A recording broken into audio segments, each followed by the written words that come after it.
A veces una desgracia es el comienzo de la salvación. Quiero decir que no importa tanto el punto de partida cuanto el momento del encuentro con el Señor. Parecía que la muerte de Esteban, el diácono, era una desgracia.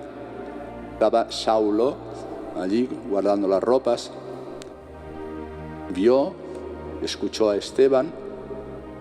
Parecía que no hubiera ocurrido nada, simplemente pues este que se sale del círculo de los judíos y que ahora es apedreado.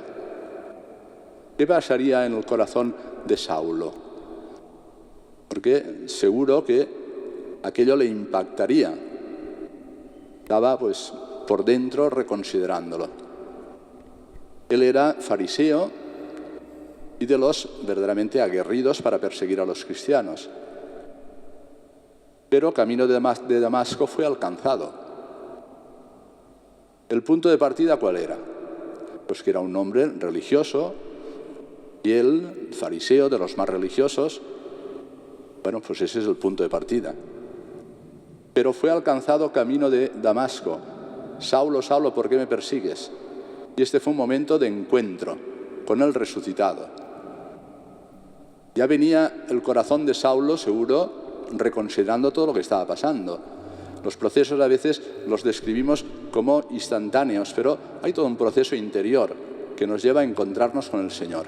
Punto de partida de Saulo. Y el punto de partida de la predicación fuera de los muros estrechos de lo que es Jerusalén y lo que es el judaísmo, pues viene a través de la persecución. Tienen que salir de Jerusalén y van llegando a distintos puntos, huyendo, y ahora llegan, y ellos no saben hacer otra cosa más que ir a las sinagogas a predicarlo. Pero ocurre un hecho que es definitivo, y es que a algunos griegos les anuncian también el Evangelio. Y esto es un salto cualitativo. Ahora, por la acción del Espíritu Santo que les hace misioneros, aunque perseguidos misioneros, se rompe el círculo estrecho de una etnia y del judaísmo. Y por primera vez los griegos escuchan la buena noticia de la salvación, el Evangelio. Esto que parece un hecho insignificante, que lo sabemos porque lo narran los Hechos de los Apóstoles, bueno, pues es la universalización del cristianismo, del hecho cristiano. Es el encuentro de toda la sabiduría del Antiguo Testamento y del Nuevo Testamento con lo que daba de sí la sabiduría de los griegos, en este caso la filosofía griega. Los griegos podían escuchar y podían adherirse porque también ellos, más allá de los mitos, más allá de los dioses, pues también había corrientes de filosofía que hablaban de una causa primera o hablaban de un orden, bien sea Aristóteles, Platón, los estoicos. Y cuando se les anuncia el logos, lo que nosotros llamamos la palabra, que Dios es creador y todo lo ha creado en su sabiduría, su corazón empieza a pensar. Es el modo en que la Iglesia encontró el lenguaje, porque pronto fueron traducidos todos los libros al griego. La obra inmensa de lo que se llama la Septuaginta, que es la traducción de todos los libros al griego. Y se le da el idioma. Un idioma que de sí tiene todo un denso caudal de pensamiento y de filosofía. Y a través de esas palabras fue la Iglesia poquito a poquito dando contenido a los dogmas cristianos. Era un hecho insignificante. Fueron allí, iban a la sinagoga, no les habían caso y empezaron a predicar a unos griegos. Bueno, pues eso es un hecho trascendental. A veces no sabemos cuándo empiezan las cosas, pero las cosas se van poquito a poquito madurando. Son pequeños pasos, pero desde ahí vinieron los primeros concilios de la Iglesia que ya traducían en el idioma, en la lengua griega, todos los conceptos que habíamos recibido del Antiguo y del Nuevo Testamento. Y ahí empezaron lo que después cuaja en lo que es la profesión de fe, en el credo, en distintos modos de formular la fe, en las distintas doctrinas, y de ahí van naciendo los dogmas. Primero la Trinidad, después Cristo, Dios y hombre verdadero, etc. Todo viene. ¿Por qué? Porque en un momento determinado dieron el salto de predicar a aquellos que no eran de los nuestros, los griegos. Luego, en el devenir de la historia, hay un encuentro también decisivo que será la ida de los apóstoles a Roma. Se encontrarán con toda la riqueza de lo que es el derecho romano. Y entonces, desde las tres cunas, Jerusalén, Atenas y Roma, fue, diríamos, como el Señor, que es dueño de la historia, cuajando la expresión de la fe hebraica, ahora en toda la sabiduría, porque no apela el cristianismo nunca a las religiones que conocían los del área mediterránea, las llamadas religiones mistéricas, supersticiosas, llenas de dioses. No, apelan a la razón. Ya os dije el otro día, la fe es conocimiento, no hay doble verdad, la fe y la razón, no. La verdad se encuentra, la razón llega hasta donde puede y la fe ilumina la razón para que ella llegue más lejos, para conocer el misterio. Y claro, son cosas fundamentales. O sea, tú crees en Dios como creador, entonces crees en la sabiduría de Dios. Entonces sabes que Dios, a través del Logos, es su palabra, ordenó todas las cosas. Y eso es lo que hizo el progreso de las ciencias naturales primero, después todo. Todo ha sido, diríamos, fruto de saber que, más allá de lo dificultoso de lo que es encontrar el orden de las cosas, pero lo puedes encontrar porque no venimos del caos, venimos de la sabiduría, venimos de la inteligencia. Ahora más complejo, porque todo lo que significa pues lo diminuto, no simplemente el macrocosmos, sino todo lo que es los átomos y lo más pequeño, pues también dentro de lo que significa todo ese mundo, al final podemos descubrir las leyes que ordenan lo que significa desde la aparición del hombre hasta la realidad de todas las cosas, porque hay un orden latente que lo podemos ir descubriendo. Si no, simplemente sería azar y caos.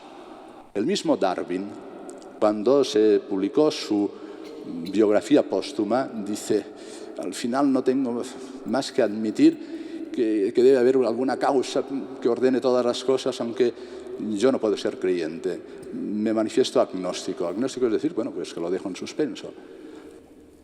Lo mismo le pasó a Einstein. Einstein era más religioso. Dice: yo soy religioso, pero no puedo ser creyente y creer en Jesús de Nazaret, un hecho contingente histórico. Bueno, le faltó el anuncio de la palabra para llegar, pero lo que no puedo negar es que aquí hay una inteligencia superior a todas las inteligencias que ha ordenado el mundo y que el mundo es matemáticas. Al final puedes descubrir un orden.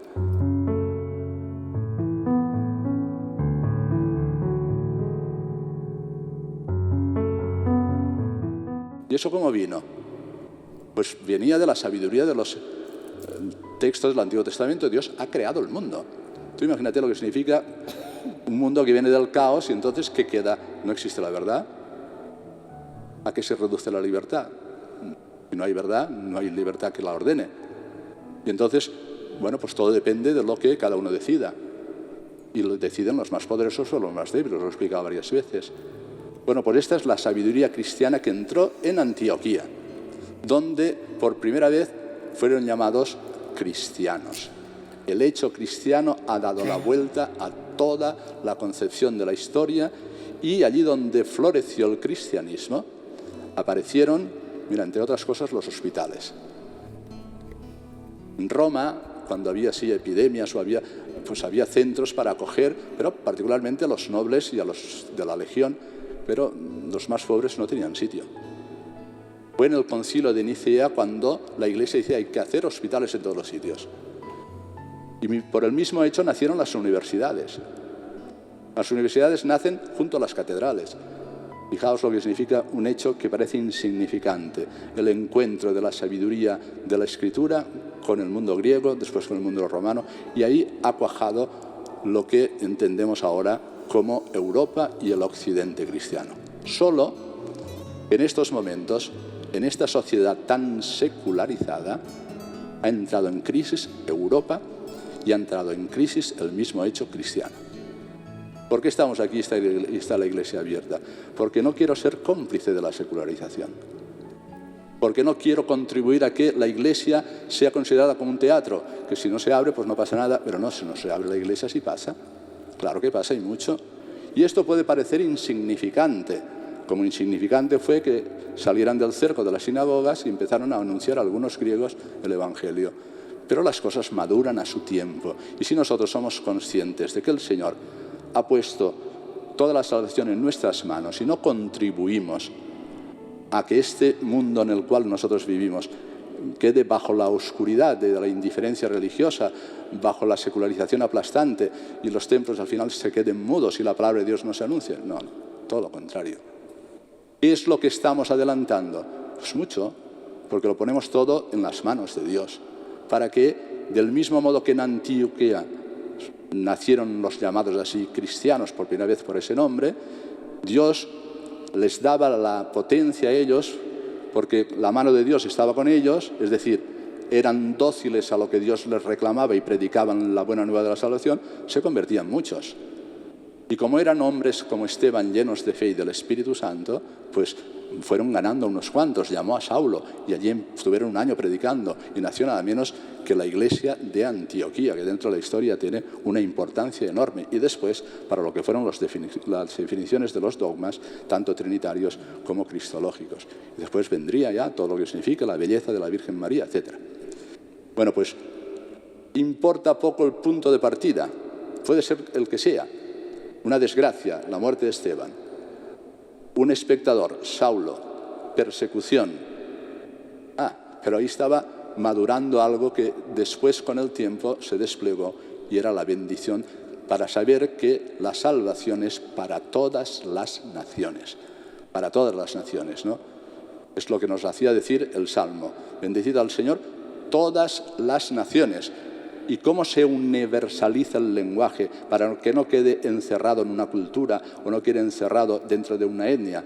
Pues a través del pensamiento, a través de la razón y a través de la fe, que insisto, que más que buscar la contraposición entre la fe y la razón, más que caer en las patologías de la fe o en las patologías de la razón, hemos de encontrar el diálogo amoroso entre la fe y la razón, porque ambas buscan la verdad y ambas se iluminan para fortalecer y darle consistencia al anuncio cristiano. Ya he dicho esto por la importancia de que, y por primera vez, fueron llamados cristianos. No puede desaparecer la fe en Europa. No puede desaparecer la fe en nuestra tierra. Aquí es donde vino por primera vez, después con Santiago, y desde los primeros pasos fuimos cristianos. Empezó el cristianismo aquí, pero ahora vivimos un momento donde no hay solo una crisis sanitaria, donde no hay solo una crisis social, que se agravará con el paso del tiempo, donde no solo hay una crisis política, que la constatamos todos los días, hay una crisis espiritual muy seria. Es una crisis de fe. Y nosotros aquí, a los pies del Santísimo, rebañito, aquí contemplando a la Virgen, nuestra Madre y nuestra Patrona, pues queremos contribuir a que el milagro se haga. Es decir, que volvamos el corazón a Dios, que volvamos a la fe, que volvamos a sembrar esta tierra que llamamos de María Santísima, de la fe del Evangelio, para que Jesucristo sostenga todo el edificio de lo que hacemos cada día, como decía yo, el domingo. Dinos ya de una si eres tú el Mesías o no, decía el Evangelio. No nos dejes en suspenso, ¿eres el Mesías o no eres? Y él, verificad las obras que yo hago, que son las que me concede mi Padre. Esta es una de las claves para entender que Jesús no es un impostor. Todo siempre lo que hace y dice es en nombre de Dios mi Padre. Y Dios mi Padre, decía el texto del Evangelio, me ha dado cosas superiores a todas las demás. ¿Cuáles son esas cosas superiores? Yo mismo, que soy el Hijo de Dios.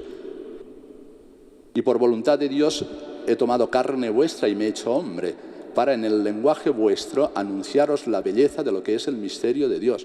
El Padre me ha dado el poder realizar cosas superiores, claro que sí, porque soy Dios. Y por tanto estoy aquí dando signos con milagros, dando signos con palabras que han ganado el corazón de las personas y dando el signo por excelencia, que es la muerte y la resurrección. Y de ahí nace el cristianismo. Nace como un camino para encontrarnos con aquel. Fijaos, he dicho que el punto de partida importa poco y puede ser el último aliento de nuestra vida.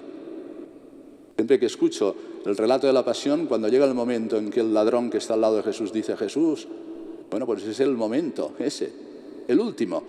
Ya a partir de ese momento va a morir. Pero ese era el suficiente para decirle a Jesús, apiádate de mí, hoy estarás conmigo en el paraíso. El punto de partida importa poco. Puede ser un desgraciado, puede ser un violento, puede ser lo que te dé la gana. Pero déjate encontrar por las palabras, como los griegos. Si me estás escuchando, estás en tu casa preocupado por tantas cosas, presta atención, que lo que se te dice no es simplemente para quedar bien, sino para ganar tu corazón, para que se llene de la alegría de los que estamos celebrando la fe juntos y para aquellos que hemos escuchado la voz del Señor. Y vosotros, como no sois de mis ovejas, no me escucháis, pero quien me pertenece, porque el amor es pertenecer a alguien, esos escuchan mi voz. Y nosotros pertenecemos al Señor, particularmente desde el bautismo. Por eso escuchamos su voz. Y yo les doy la vida eterna. Porque no se trata de cualquier cosa, no se trata de una representación teatral que nos llene de hermosura y de emoción. Perfecto, pero se agotó. Aquí lo que se da no es una representación teatral. Aquí lo que se da es un acontecimiento de salvación que llega en cada momento en que proclamamos la palabra, nos reconocemos pecadores antes, celebramos la Eucaristía, el Señor viene a nosotros en la comunión. Hoy es el cielo para ti, hoy es la vida eterna, que os he dicho ya varias veces, no es duración en el tiempo, sino plenitud de gozo por toda la eternidad. Bueno, pues demos gracias a Esteban, que es una figura estupenda de los Hechos de los Apóstoles, que llamó a Saulo, va, vente aquí, va, que ya vemos que la fe está progresando. Y Saulo, el ganado por Jesús, camino de Damasco, empieza a predicar y es el apóstol de las gentes. ¿Hasta dónde llegó? Porque a veces nosotros tenemos imaginación, pensamos que todo el Mediterráneo se hizo cristiano de golpe, que no. Eran pequeños grupos, casi insignificantes, lo suficiente. Porque es como el grano de trigo, tú lo siembras, es insignificante, además se va a morir, pero nacerá la espiga, el árbol. Y eso es lo que le pasa a la Iglesia, que floreció, pero ahora está en crisis de muerte. Y aquí estamos nosotros para, con la gracia de Dios, ponerla en pie. Que la Santísima Virgen avive nuestra fe y nos dé el mismo coraje y la intrepidez de estos cristianos que ya rompen el círculo del judaísmo y empiezan a anunciar a los gentiles la buena nueva de la salvación.